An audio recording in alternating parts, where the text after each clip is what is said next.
Welcome to Thoroughbred Racing Forecast Kentucky Derby Special, the fastest 30 minutes on television. Coming to you from fabulous Las Vegas.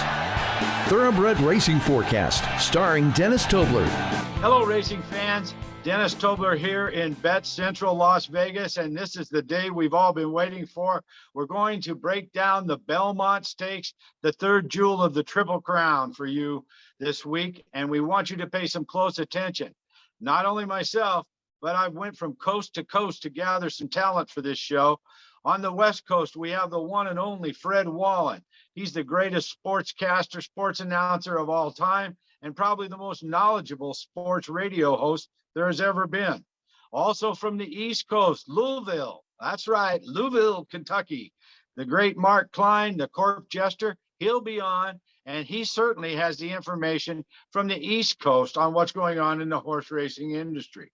So before we break it all down for you, I want you to stay tuned and get our plays, and we will continue to bring you these selections daily on our TikTok channel, Bet Central in Las Vegas. That's right, Bet Central in Las Vegas. And you can always get a hold of us and watch on thoroughbredracingforecast.com. So I'll be back in 1 minute, and we'll have our guests, and we'll break down the Belmont Stakes for you. This is a review of Dennis Tobler's Now Place Your Bets by Canada Real Casino online service. Now Place Your Bets is a must-watch documentary for anyone interested in the world of casino and online sports betting. It is a chronicle of the dramatic rise in popularity of sports betting in the cities of Las Vegas and Atlantic City. It has now become a multi-billion-dollar industry worldwide. Welcome back, everyone. It's my pleasure now to introduce our first guest today, and that guest is a sports radio host from Los Angeles by the name of Fred Wallen. I'm sure he'll be in the Hall of Fame of radio broadcasting soon, and he's in our Hall of Fame already. Fred, welcome to the show. Thank you very much for your contributions. Yeah, we've got an exciting conversation straight ahead. The Belmont Stakes on Saturday. Folks, we're taping this on Tuesday around 11 a.m. Pacific, 2 o'clock in New York. I've just looked at the weather forecast and hate to say this, but it looks like heavy rain Friday and Saturday in New York. So if it rains, forget everything we say. No, not exactly. But the point being, we don't know who's the mudders here. We do not know at this point in time. They haven't run enough to really judge that. But we're ready to go, and I've got some thoughts about Saturday's race. That's certainly what makes the Belmont the special one of all of them. The distance, of course, and then the weather conditions. You just never know there. And I don't know if you would even know on Friday night whether it's going to be a sloppy track. If it's sloppy and sealed, maybe the speed holds. If it's just plain sloppy, maybe it don't. So you're right. We have a lot of things to cover in this situation. And I understand you watched the draw this morning and the post positions. What did you glean out of that? Any advantage for any of these horses? Well, I think the advantage is that we the people. Now, folks, around this country, today is primary day in a lot of states.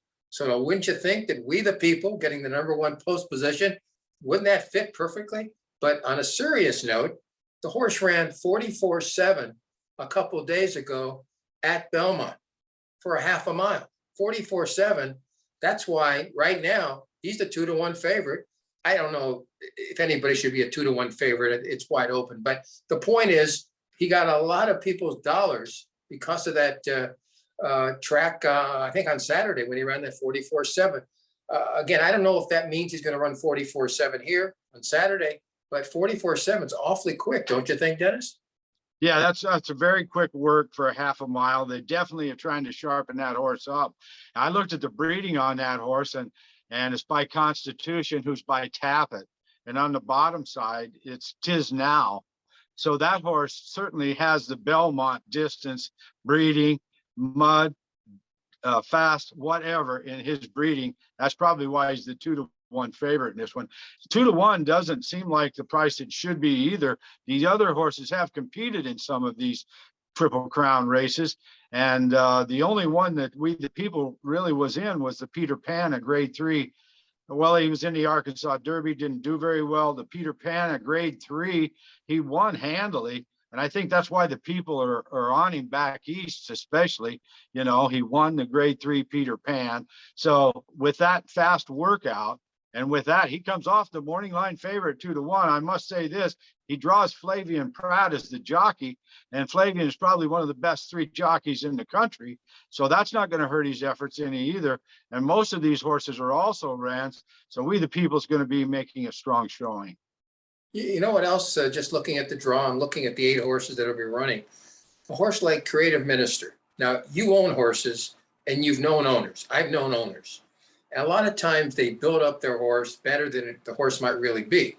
But the ownership of Creative Minister paid $150,000 to get into the Preakness, and the horse finished 3rd. So the ownership has to feel that this horse is pretty good. And so in the 5 post position, it's 6-1. I think it might go down slightly. I think that horse has a shot just because of the fact that people don't waste money. And again, they spent $150,000 to get into the Preakness, made a few bucks. He finished 3rd. Dennis, your thoughts about that? Yeah, I believe so. And I think you tabbed it just right into Preakness, who was going to go out on the lead and eventually won that race. Creative Minister ran a good race there. He ran a decent race in the Derby too. So I think Creative Minister may be out tracking the lead early and has a good chance in this one too. The race only came up 8 deep. And like I say, We the People's the only new one outside of the filly Nest. And that's something we need to talk about a little bit. Can this filly beat the boys? She couldn't even beat another filly in the Kentucky Oaks, yet Todd Pletcher puts her in here. I think Pletcher puts number 4 Nest and number 6 Mo Donegal both in this race, where he has Nest go out front and try to run down the speed, and it comes from behind with Mo Donegal and hopes he can catch him in the stretch. So I think Todd Pletcher holds the training hand here. Whether his jockeys can execute, I don't know. You know, it used to be in some states a trainer could only have 1 horse in a race, or they have to run combined.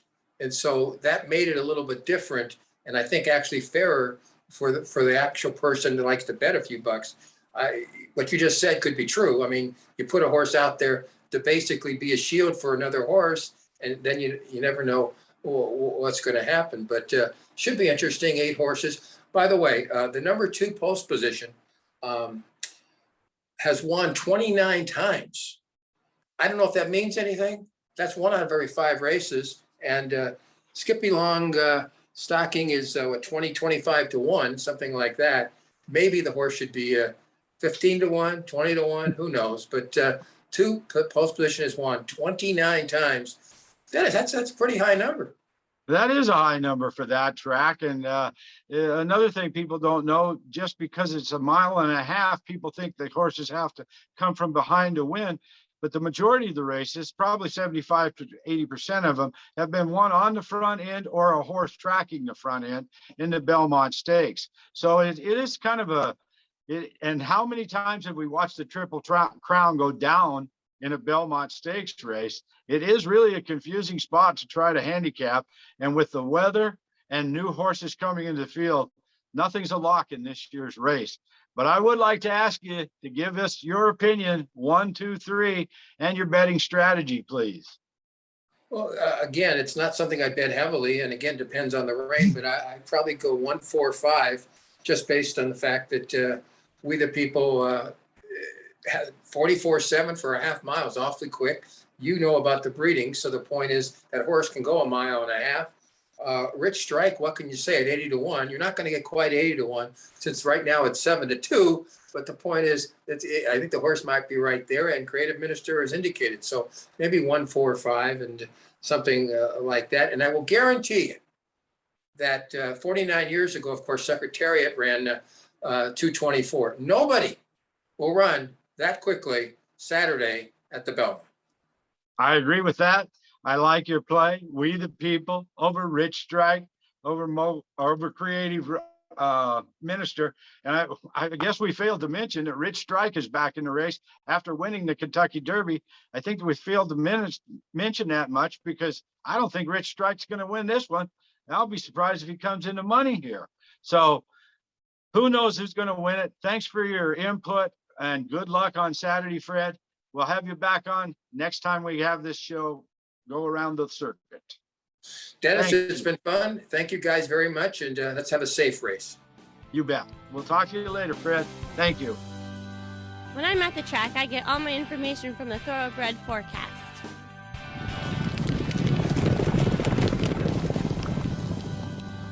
Welcome back, everyone, to Thoroughbred Racing Forecast. I'm Dennis Tobler, and now's the time of the show where we bring in our excellent East Coast handicapper, Mr. Mark Klein, known as the Corp Jester.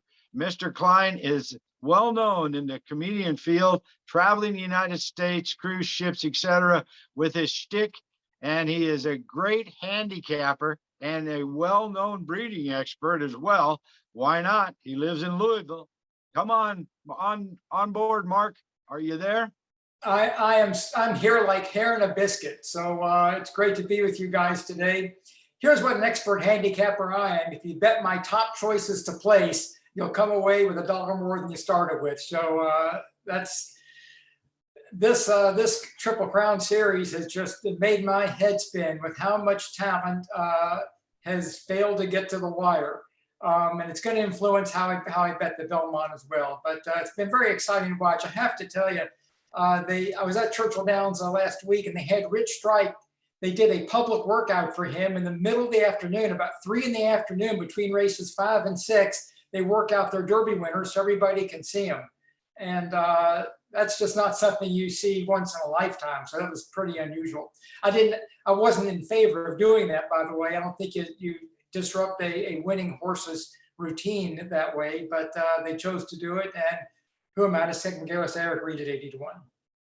So what do you think at coming out of the Derby and the Preakness and heading into this field? We only have 8 horses in this field.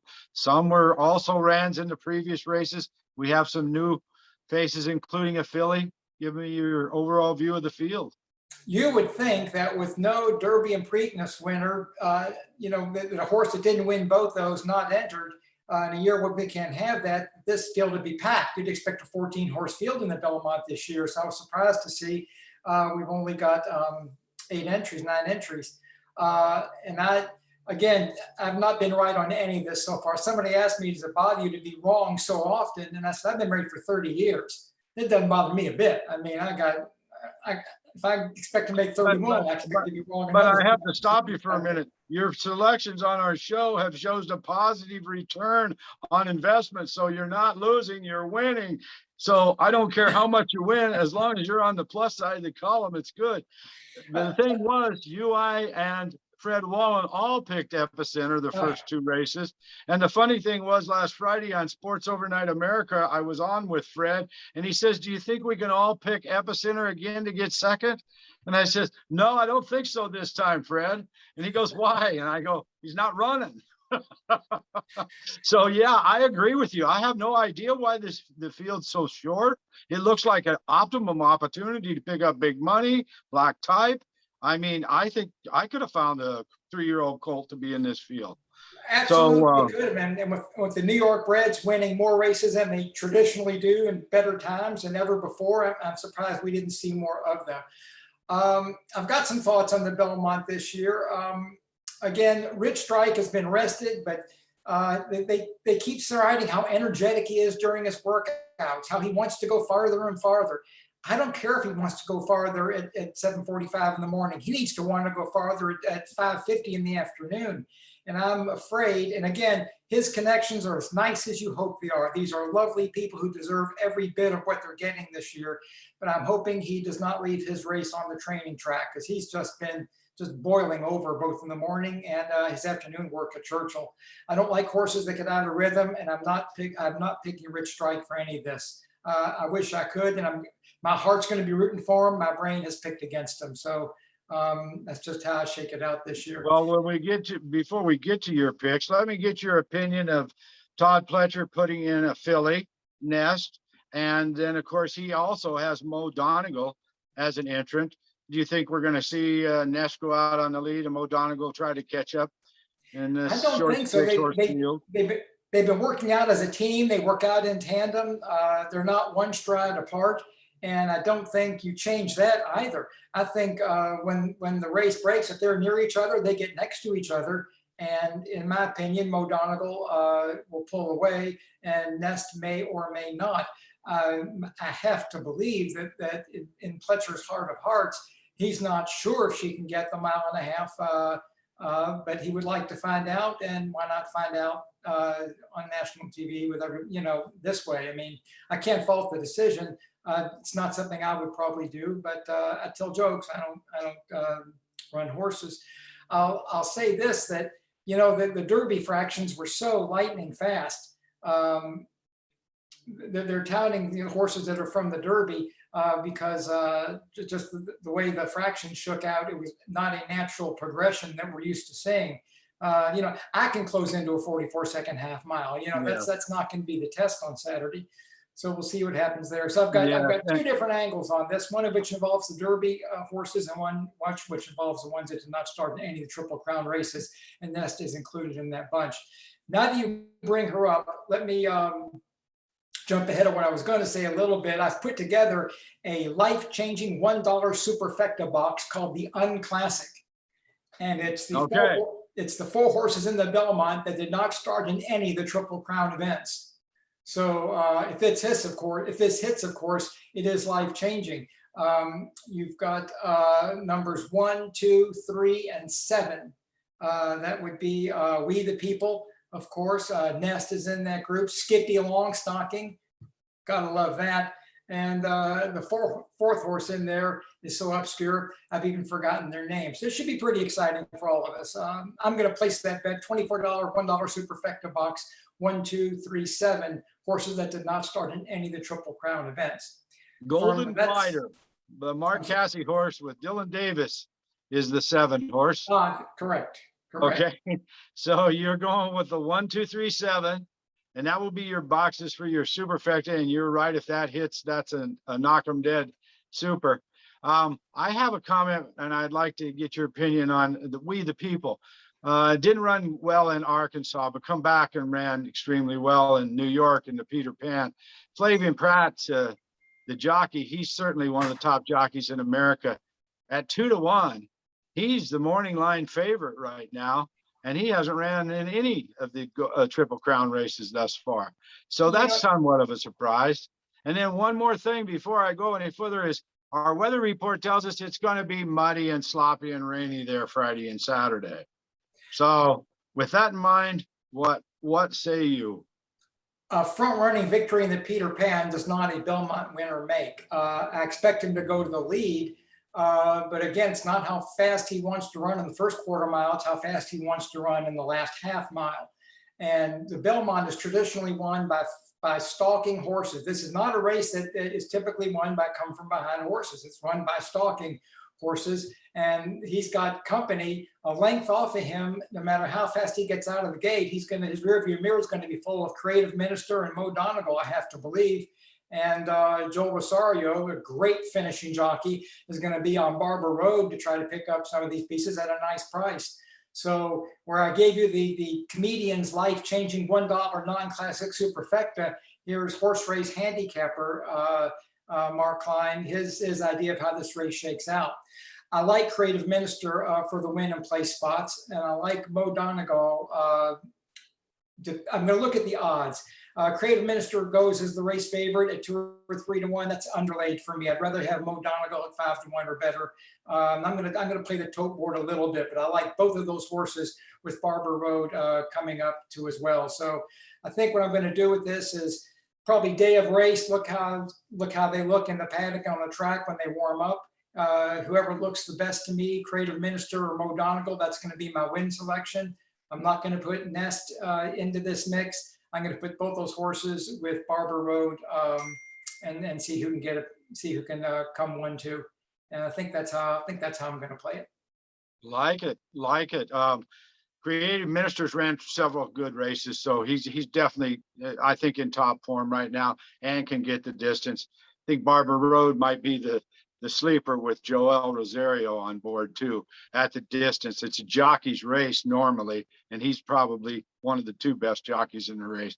Well, I guess Irad Ortiz and Flavian Pratt, Manny Franco, all good jockeys, all can ride the New York circuit. So it's going to be a tough race. The thing that stuck out to me the most in your comments was you didn't know whether a creative minister would be 5-1 or 5-2, and the same with Mo Donegal. And I think that's the hard part of this race. Nobody knows what these closing odds are going to be, especially with the weather in the mix. You know what the horse is, you don't know what the value is going to be until 10 minutes before post time. And those are two different ways to bet on this race. You know, typically in the Belmont, you've got about half the field is running a mile and a half because it's cheaper than driving a mile and a half in New York. But not this year. This year, none of Skippy Longton, none of these horses would surprise me, which is going to make it a very exciting race to run. But the world that I see shaking out of the finish line has them 5, 6, 8, Creative Minister, Mo Donegal, and Barber Road. Well, thank you, Mark. We really appreciate you being on and your contributions. We know you know what you're talking about. Couldn't be happier with everything we've done this year. Thank you so much, and good luck this weekend. Good luck to all of us. Thank you, Dennis. See y'all later. Bye. Check us out at www.thoroughbredforecast.com for the latest in horse racing selections, also videos of our television shows, and better yet, we have our many opportunities for investment and opportunities for you to get involved in the great sport of kings. Check us out today, thoroughbredforecast.com.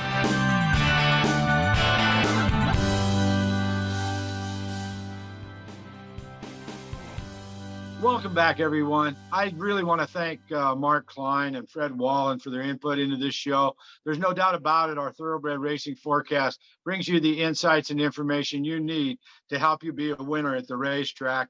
Both of those guys play their own wagers, same way I do, and we play on our own platforms. So take our information, utilize it the best you can for your own selections and your own feelings, and try to put yourself together a winning ticket. So this is the way Dennis Tobler is going to play the Belmont Stakes. And I'm going to go a little bit different than most people. Barber Road, the 8 horse with Joel Rosario, 10-1 on the morning line, is going to be my top pick. And I'm going to pick Barber Road because I think he can get the distance. I love Joel Rosario. He is probably the smartest jockey in the field when it comes to measuring the time as the time goes by. So the speed of the race isn't too fast, too slow, wherever. Rosario has his horse in a position to strike when necessary. On top, I'm going to take Barber Road. In the second position, I'm going to take We the People. We the People is ridden by Flavian Prat. He'll come out of the 1 hole. He is on his edge right now. He worked 44 something the other day. Too fast to work out. If he decides to go out on the lead, he has the breeding, tap it on the top side, and tis now on the bottom side to make the distance. So we'll see if he can make the distance at the speed.